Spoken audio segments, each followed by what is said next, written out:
Il était une fois, dans un royaume glacé, une reine tourmentée par un désir impossible. Penchée à sa fenêtre, elle contemplait la neige tomber comme des cendres blanches. Une goutte de sang perla de son doigt piqué par l'aiguille. Si seulement j'avais une fille à la peau blanche comme cette neige, aux lèvres rouges comme ce sang, et aux cheveux sombres comme l'ébène. Le destin exauça son vœu. Blanche naquit, parfaite.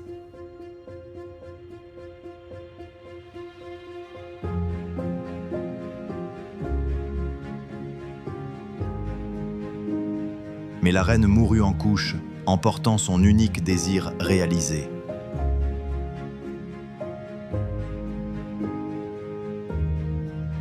Le roi dévasté se remaria un an plus tard. Sa nouvelle épouse possédait une beauté hypnotique et une intelligence acérée.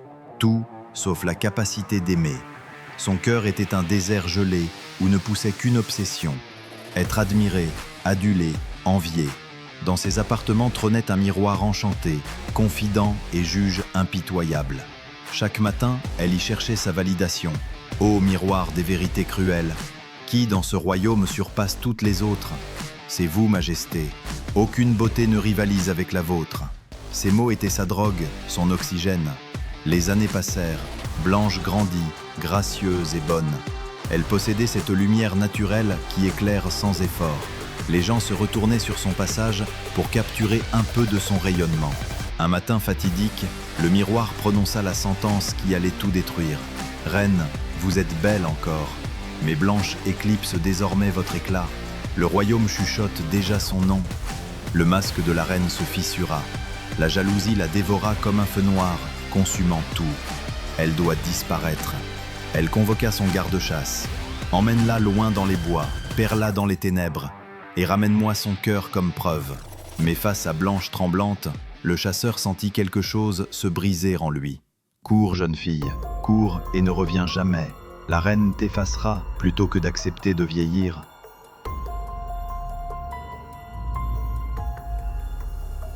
Blanche s'enfuit dans la forêt hostile. Les branches griffaient sa peau, les racines tentaient de la faire trébucher, les ombres prenaient des formes monstrueuses. Elle courut jusqu'à l'épuisement.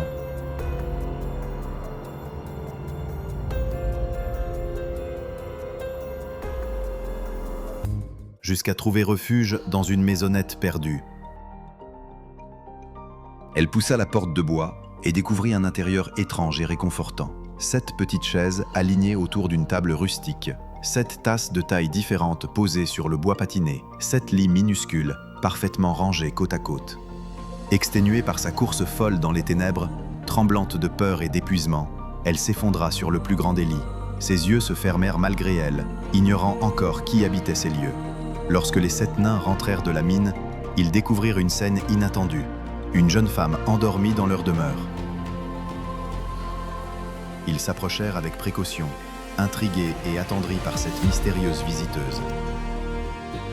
Touchés par sa vulnérabilité, ils lui offrirent leur protection. Le monde extérieur est cruel. Ici, tu es en sécurité. Des semaines passèrent dans une paix fragile.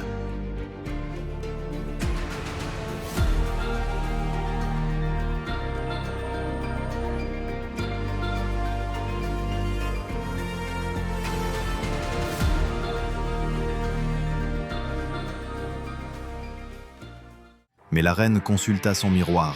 La réponse la plongea dans une rage froide. Blanche vivait encore, rayonnait encore, la surpassait encore. Si je dois salir mes propres mains pour éteindre cette lumière, qu'il en soit ainsi. Elle se métamorphosa en marchande et prépara une poire empoisonnée. Le fruit était parfait, tentant, innocent, mais sa malédiction était absolue. Un simple contact déclencherait un sommeil éternel. Arrivée à la maisonnette, elle joua son rôle à la perfection. Bel enfant prend ce fruit. Il porte chance à celle qui ose croquer dans la vie. Blanche, par politesse, tendit la main. Le contact fut instantané. Elle s'effondra, figée dans une beauté tragique, prisonnière d'un sommeil sans fin. Les nains anéantis refusèrent de l'enterrer. Ils créèrent un cercueil de cristal où elle reposerait, visible mais intouchable, comme un reproche vivant à l'injustice du monde. Le miroir confirma la victoire de la reine. « Vous êtes à nouveau la plus belle, Majesté. » Pourtant quelque chose sonnait faux. La beauté conquise par le meurtre a un goût de cendre.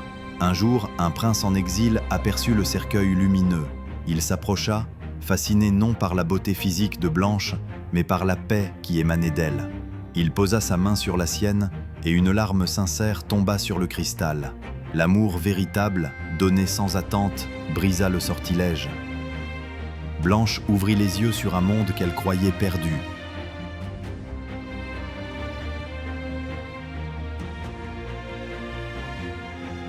Qui es-tu ?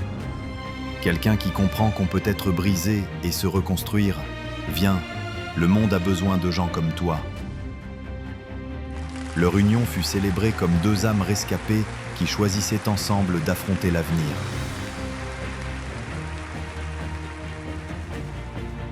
La reine, dans son palais désert, interrogea une dernière fois son miroir. « Dis-moi, qui est la plus belle ?» Le miroir, enfin libéré, répondit avec une cruauté nécessaire. « Vous étiez belle, reine, mais votre obsession a tout dévoré. Vous regardiez tant votre reflet que vous avez oublié de vivre. Blanche sera toujours plus belle, car elle existe au-delà du regard des autres. » La reine fixa son reflet. Pour la première fois, elle vit ce qu'elle était devenue, une coquille vide, sculptée par la peur de l'insignifiance. Aujourd'hui, je vous lance un défi. Écrivez en commentaire une personne dans votre vie qui rayonne comme Blanche-Neige. Abonnez-vous si vous voulez plus d'histoires qui transforment et partagez pour répandre cette lumière. Mais attendez, avant de partir, j'ai quelque chose d'essentiel à vous laisser. Des leçons de vie que vous devez entendre aujourd'hui. Maya Angelou a dit « Les gens oublieront ce que tu as dit, oublieront ce que tu as fait, mais n'oublieront jamais ce que tu leur as fait ressentir. » Oscar Wilde nous rappelle « Il y a deux tragédies dans la vie, ne pas obtenir ce qu'on désire et l'obtenir. » Et comme l'a si justement exprimé Denzel Washington, si tu passes ton temps à regarder ce que les autres ont, tu oublies de construire ce qui t'appartient. La vraie beauté ne réside pas dans l'admiration qu'on suscite, mais dans l'impact qu'on laisse. La jalousie est un poison que l'on boit en espérant que l'autre meure. Ceux qui tentent d'éteindre la lumière des autres finissent toujours consumés par leurs propres ténèbres.